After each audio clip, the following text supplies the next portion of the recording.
workshop, and Professor Mei Huang is going to give her second lecture on effective theories, and today will be about ADSC. Not yet. We will see what she is going to talk about. Let's welcome her. Okay, thank you.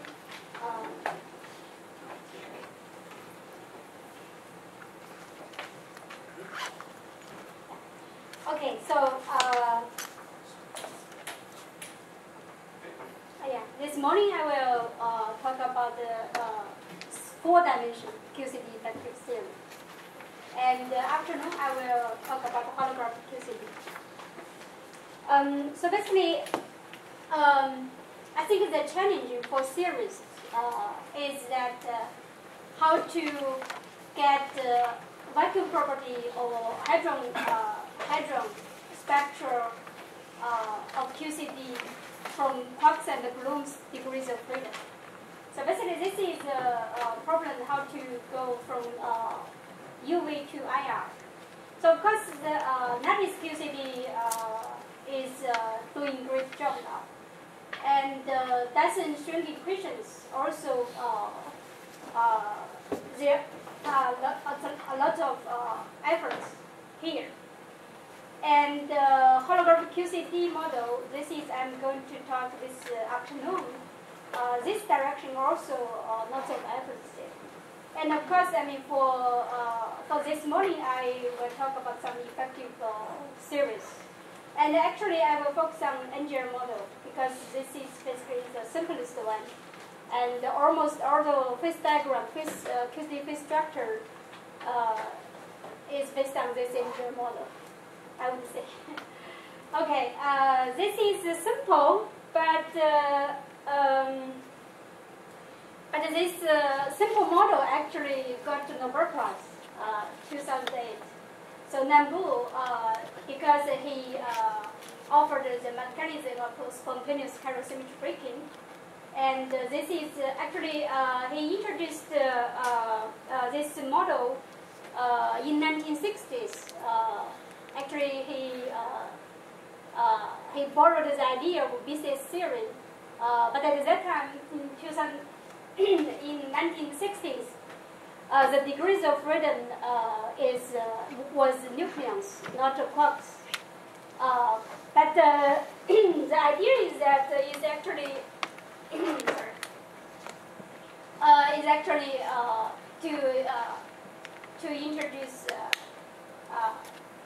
to introduce the symmetry, how to say it, the order parameter, and then to realize this, how to say it, some. For example, in BCS theory, as I said yesterday, that you have some Cooper pairing form bound state and condense around the Fermi surface. But for QCD, this for this chiral condensate is not like a BCS pairing, but actually it's actually real bound state with Kukuba. And this Kukuba breaks chiral-symmetry, and then can the nucleon can get a mass from this chiral condensate. So this is oh, sorry, this is wrong. Nassilio. Okay, this because he gives a Nobel Prize speech for Lambu. So this is actually I borrowed this picture from his talk. Okay. What prize speech is this? Nobel Prize? Nobel Prize. Yeah, he gives a speech for instead of Lambu. Oh, really? Oh. Yeah, Nambu is actually very respected in this society. Actually, he is very hardworking.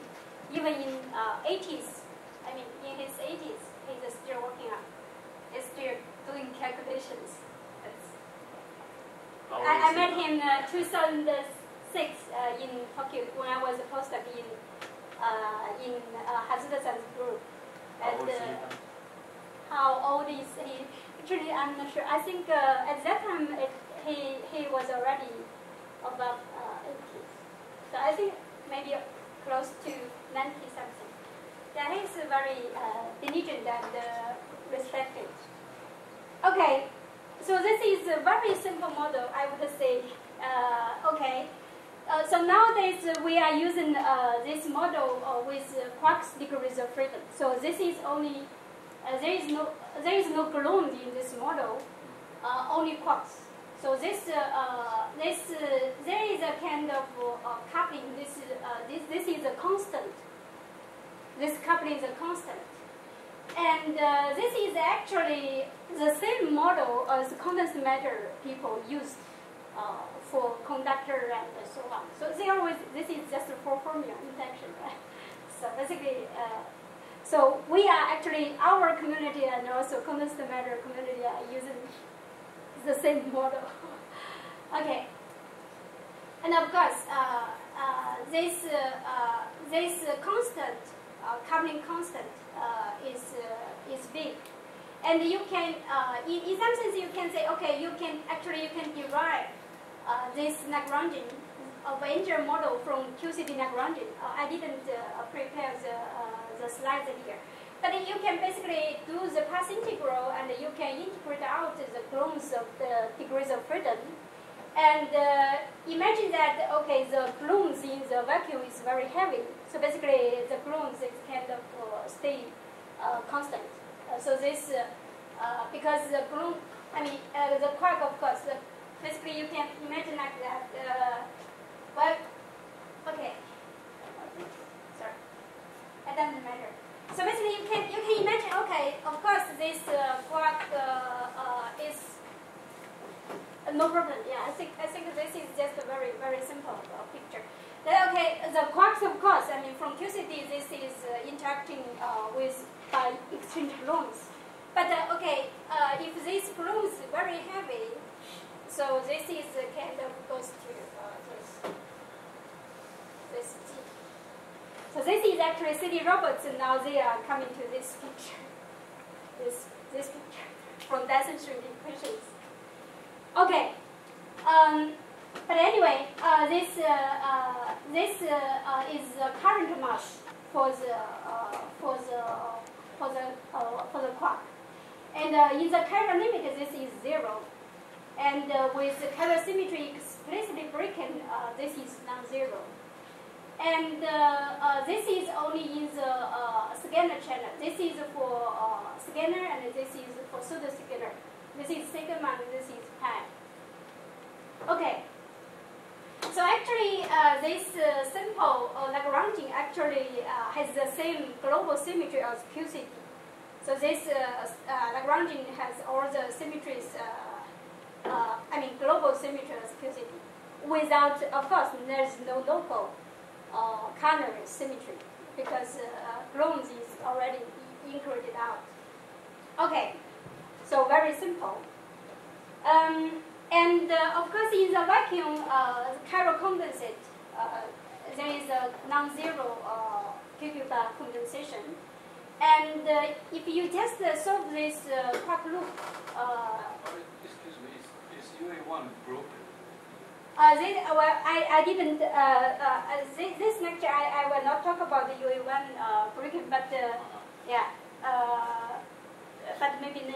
But actually, Kimchi talked the day before yesterday, I think, and also Jinwei also worked on that. But I think today I will not talk about this one. Okay, here there is no UE1 symmetry breaking.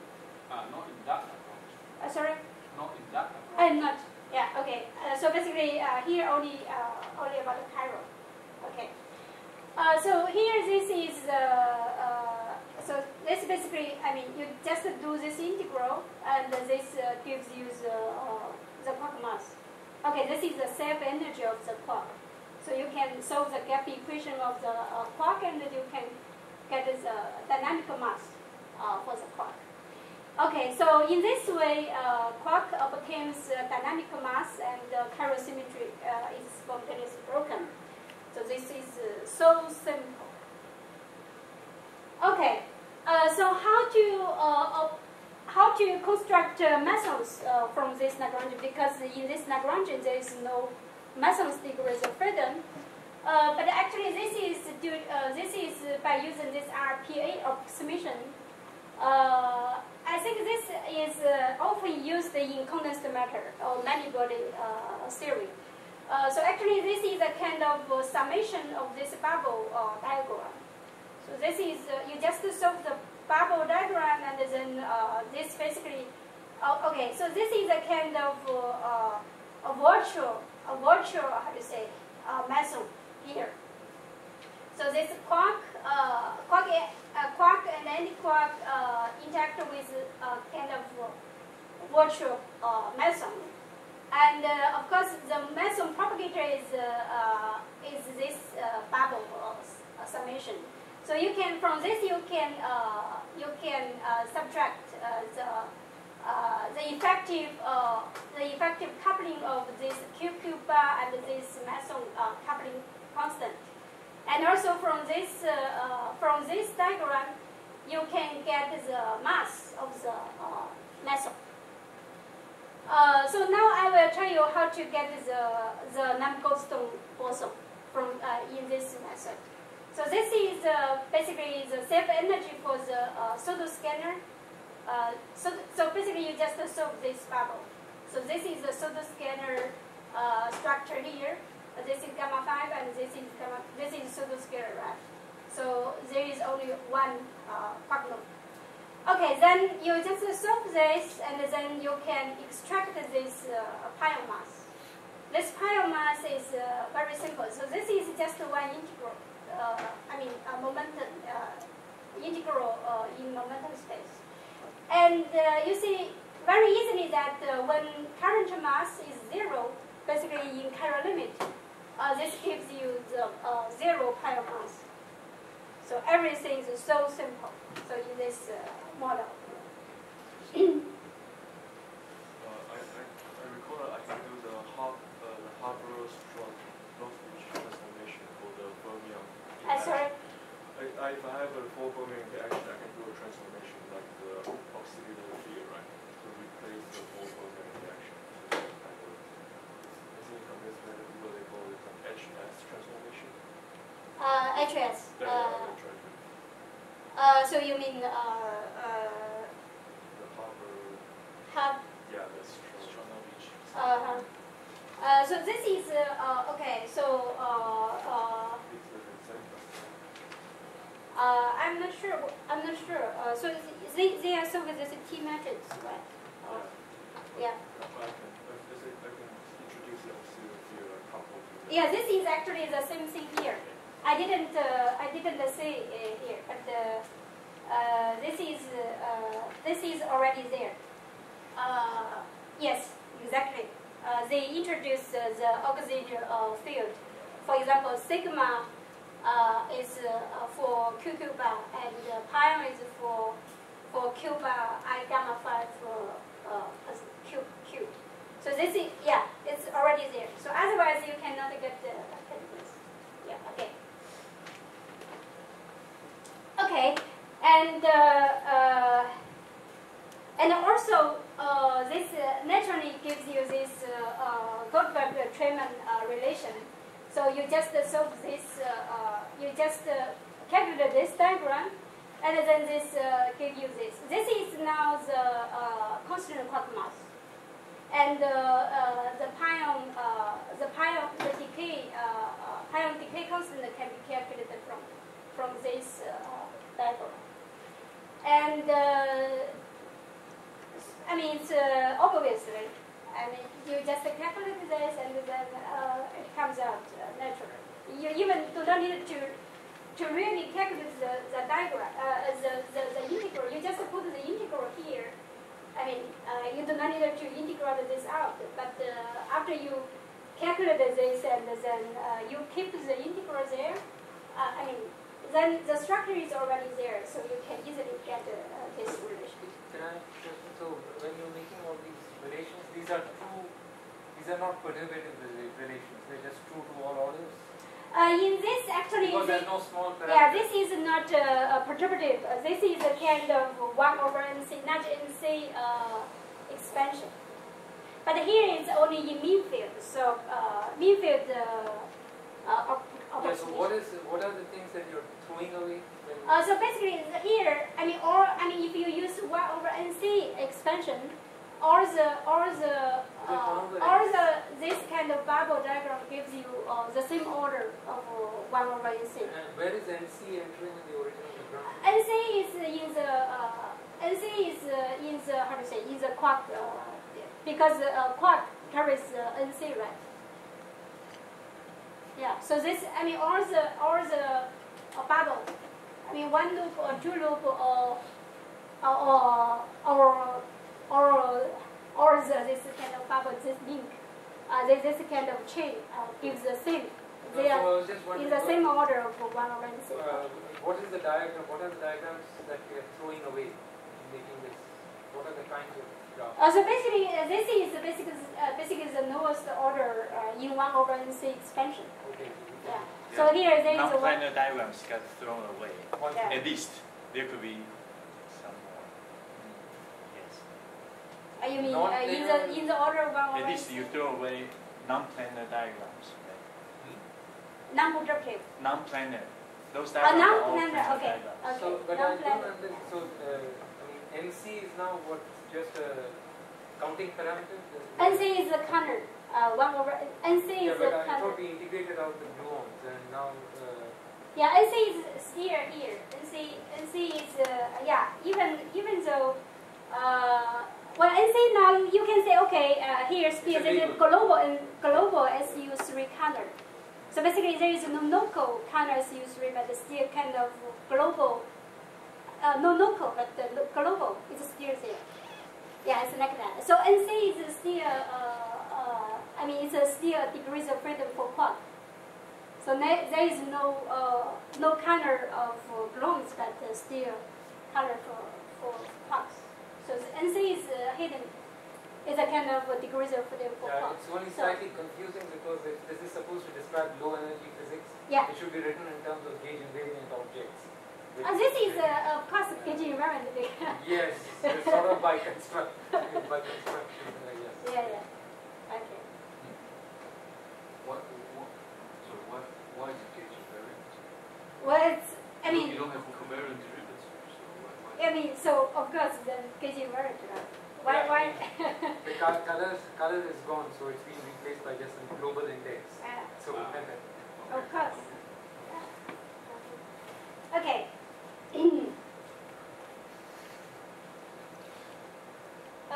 And also you can, after you get this pion decay constant and also the pion mass. Pion mass is structured from here, and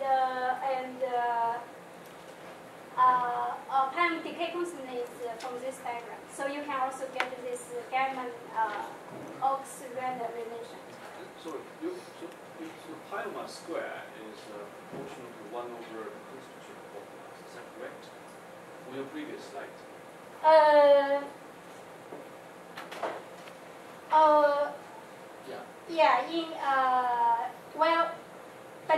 But still okay. You can because here this is still integral here, so not that and also this is actually you should solve this from a gap equation. Yeah, sure. Yeah. But that's just a condensate. Yeah. Yeah. Condensate, yes. Yeah, no, I'm just thinking that in, say, ordinary characterization. Yeah. Okay. Pi mass square should be proportional to the condensate. Proportional to condensate because pion should be the lightest person, right? Right. So should not because the condensate is heavy, right? I think this is correct because this means when this is heavy, this is light. Oh. What is M star? M star is This condensate. yeah, so if condensate is zero, then pi mass is equal. Well, okay. So this to 0 because this only goes to 0 when this is 0. So basically, this will goes to M0. So the limit of this is M0 because this is the current quark mass, and this is the constant quark mass. So if you solve the gap equation, it's like this. So the gap equation for the quark mass is here. So you have basically this is this is M star. This is constant quark mass. So equals to this. This is basically M0. So basically the band, and the plus this one. And this is basically the condensate. Of course, there is a characteristic. It's like this one. So basically, M star is equal to this. Yeah. So basically, so the lower limit of M star should be M0. So M0, if M0 is 0, this is 0. If M0 I have a finite current mass, then this goes to current mass. But then in order to show this, and there was a paper, very old paper, Mm-hmm. who showed this, who actually showed this phenomenon. And that's all the quark masses from 0 in UV, but not really realizing it's plot frequency. Right? But you have plot frequency, so you guarantee that this will happen. Yeah. I think this will, close to this. No? No, you don't have the same. No, yeah, but this is this is basically goes to no, we don't, of course we don't have because actually we don't have the loans, so it's hard to see some sort of freedom. But this is actually at UV, so you can see this is a UV boundary, and this is if you have this color. Yeah. Okay.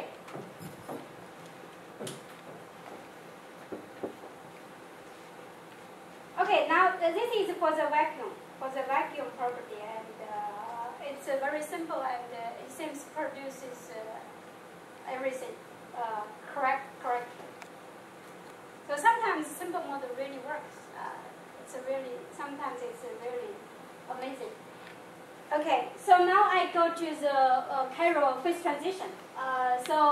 Firstly, I talk about this. I give you the phase diagram for two flavor case. So for two flavor case, I also only consider the scalar interaction. I throw with the vector interaction as well.